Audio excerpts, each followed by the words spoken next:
হয় আজি আমি অসম সংখ্যালঘু সংগ্ৰাম পৰিষদৰ এটি সজাতি দল আহিছো নগাঁও মৰিগাঁও জিলাৰ সীমামূৰীয়া অকৰাবৰী কিছু আপোনাৰ আহোমগাঁৱৰ আউটপোষ্ট ঢিং থানা হয় আৰু কিছুমান আপোনাৰ মিকিৰভেটা আউটপোষ্টত মিকিৰভেটা থানাৰ অন্তৰ্গত পৰি যায় গতিকে আজি প্ৰায় ৩-৪ দিন হ'ল দুজনী কিশোৰী এজনী ক্লাছ 11 আৰু এজনী ক্লাছ 10ৰ পিতৃহীন দুজনী ছোৱালী তেওঁলোকে ঘৰৰ ভিতৰতে আছিলে নাম আছিলে আপোনাৰ দেৱেশ্বৰ নাথ নামৰ এজন ব্যক্তি ইয়াত আহিছে তেখেতে আপোনাৰ প্ৰাক্তন পুলিচ হয় তেখেতে আগতে পুলিচ কৰি আৰক্ষী আছিলে সেই ব্যক্তিজনে ধান খেতিত দুটা হাঁহ যোৱাৰ বাবে মানে অনাধিকাৰ প্ৰৱেশ কৰি পেলাই ছোৱালীজনীৰ ওপৰত খুব অন্যায় অত্যাচাৰ কৰি মাৰপিট কৰিছে আমি গম পাইছো ইতিমধ্যে মেডিকেল কৰিছে হাতৰ আপোনাৰ হাড়দিও ভাঙিছে বুলি আমি গম পাই আছো ফ্ৰেকচাৰ হৈছে গতিকে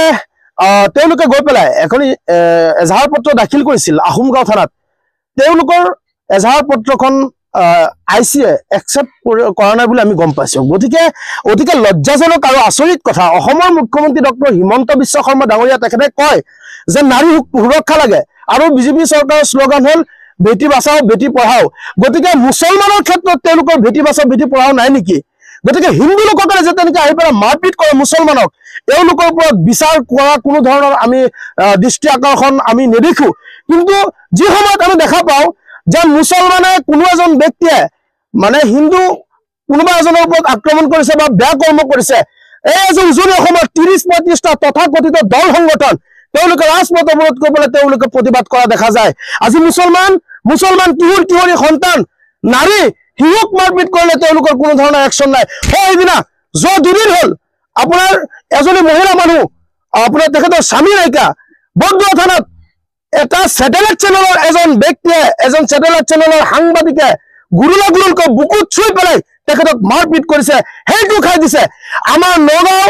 সমগ্ৰ অসমৰ মাজত বৰ্তমান মুছলমান কোনো ধৰণৰ মুছলমান নাৰীৰ কোনো সুৰক্ষা নাই মুছলমান সমাজৰ কোনো সুৰক্ষা নাই গতিকে অসম চৰকাৰৰ সন্মানীয় মুখ্যমন্ত্ৰী ডক্টৰ হিমন্ত বিশ্ব শৰ্মা ডাঙৰীয়াক আমি তেখেতক অনুৰোধ কৰিছো আপোনালোকে আইন সকলোৰে বাবে সমান কৰক কি হিন্দু কি মুছলমান আমি আৰু লাজ পাইছো যে ইয়াত যিজন শ্ৰীমন্ত শংকৰদেৱ গুৰুজনাৰ পবিত্ৰ স্থানৰ পৰা অলপ ঠাই দূৰ আৰু এই জেগাৰ মাজত এনেদৰে হিন্দু সমাজে মুছলমানক মাৰপিট কৰিছে ইয়াতকৈ লজ্জাজনক কথা আৰু কি হ'ব পাৰে গতিকে আমি অসম সংখ্যালঘু সংগ্ৰাম পৰিষদৰ তৰফৰ পৰা যি দুজনী কিশোৰীক মাৰপিট কৰিছে দেৱেশ্বৰ নাথ আৰু তেখেতৰ পুত্ৰ বিকাশ নাথ এই দুজন ব্যক্তিক যদি 48 ঘণ্টাৰ ভিতৰত গ্ৰেপ্তাৰ নকৰে আমি আহোমগাঁও থানা আৰু ঢিং থানা ঘেৰাও কৰিম অসম সংখ্যালঘু সংগ্ৰাম পৰিষদে কাৰণ মুছলমানৰ ওপৰত অন্যায় হ'লে তেওঁলোকৰ কোনো ধৰণৰ ভ্ৰক্ষেপ নাথাকে কিন্তু হিন্দু সমাজৰ ওপৰত যদি কোনো ধৰণৰ আক্ৰমণ হয় সমগ্ৰ অসমজোৰা এটা বহুত ডাঙৰ ইস্যু ভিত্তিত তেওঁলোকে এটা পৰিৱেশ ভয়াৱহ কৰিবলৈ তেওঁলোকে প্ৰচেষ্টা চলায় গতিকে আমি অসম সংখ্যালঘু সংগ্ৰাম পৰিষদৰ তৰফৰ পৰা স্পষ্ট ভাষাত কৈছো যদি আজিৰ তাৰিখত কেছ ৰেজিষ্টাৰ কৰি পেলাই যদি এই দুজন লম্পট কিশোৰীক নাৰীক সন্মান দিব নোৱাৰা হিন্দুৰ লম্পট এই কেইজনক যদি গ্ৰেপ্তাৰ নকৰে আমি তাৰ